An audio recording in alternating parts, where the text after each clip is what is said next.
this time you do the teaching practice Yes. in Lanzhou number 33 middle school, and you have been teaching them, right? Correct. What is your feeling about that? Is it difficult? It was difficult at first, just because the Chinese students are really timid and really shy to begin with. At first, I thought it was because they didn't understand my English, but then after a while, once the class started going, I could really feel that they were comfortable with me as the teacher. So at first, when I asked them questions, no one would answer, or they would all put their heads down. How did you deal with that situation? How did I deal with it? I just encouraged them, to not be shy, that they're there to learn, and I'm there to learn from them as well. So if they have questions, if they have problems, they can just raise their hand or let me know if they're not understanding, because if they don't understand, then I'm not doing my job as a teacher. So I just try to encourage them to be more what active. if they cannot understand what you said? Will you use some body languages? Or? Yeah, I was trying, for today, we were talking about cultural relics. So, we were talking about vases and different ancient items that you would find. So if they didn't really understand, I could point for like a color. If I wanted to say it's black, I could point to this. Yeah. Or if I wanted to say it's round, I could use hand motions. But they like speaking a lot in Chinese to me. And I know just a little bit, but not enough to teach them. So, I just try to do other things like pointing or maybe describing what I'm trying to tell them. Yes. Also, maybe when the students answer your questions very well, you can put your thumb up. Give them a thumbs up, yes. Yeah, or 2 thumbs up. Or 2, if they did a really well job. Really good, okay. And let's move on to another very important part of nonverbal communications, which is distance. Like we keep the distance when we're doing this interview. Yeah. And in your culture, how long the distance is okay for people to communicate? Very much more away than it's in China. Yeah. I think this is a distance that we normally use. Normally, yeah. And if we're a very close friend, we can maybe do like touch maybe. a little bit. Yeah. But we have half a meter, approximately half a meter is the distance that we have in conversations. If you're very close friends, then we can do like this, Yes. and we can lean towards each other. Yeah. But we don't have body contact in that way Often, otherwise, yeah. no. Okay. And holding Everyone hand. is very conscious But in about their China, personal yeah, space. if they are good friends, they often get touch each other very often. And hold hands. And we Yeah. never hold hands in Sweden unless it's our kid or our husband, wife, boyfriend, girlfriend. Okay. And the same in America, Yes, I think. same thing. But what if a stranger wants to first time when they meet you, how should they to greet you? We take the hand. We So greet shake with the hand. hand. Yeah, we Mm. shake hand.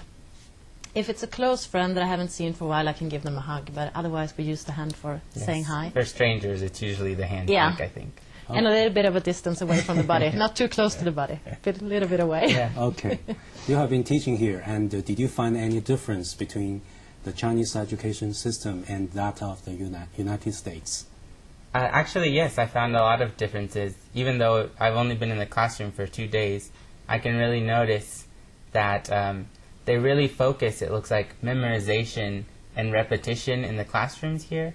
So a lot of the students can memorize and learn all of these words, but a lot of times they can't put them into practice because they haven't actually practiced. They've just have these set sentences.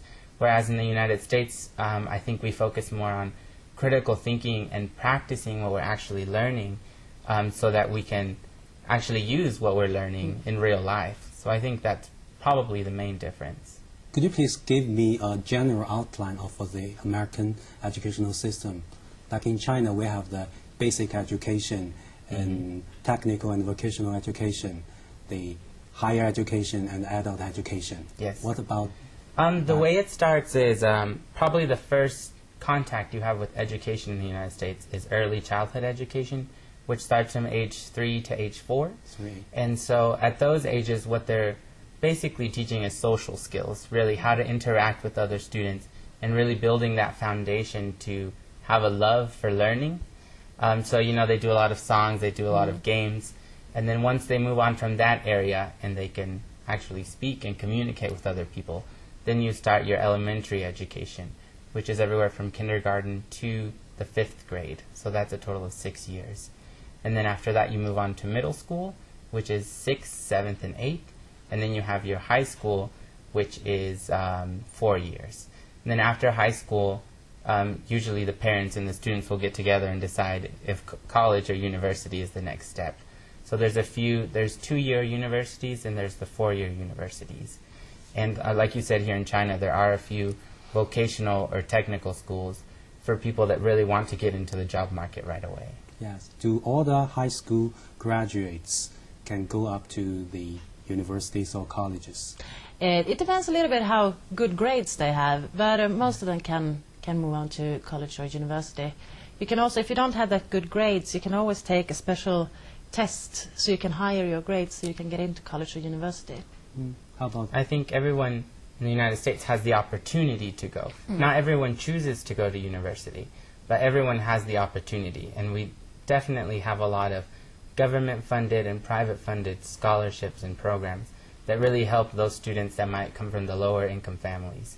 So I think the difference is that we don't just have one general examination for all of our students. There's a few different ones that colleges require, and you can always retake them. So I think it's a lot less pressure on the students in the United States than it is here in China, because the students are dedicating all of their time for those examinations because they know that's their one chance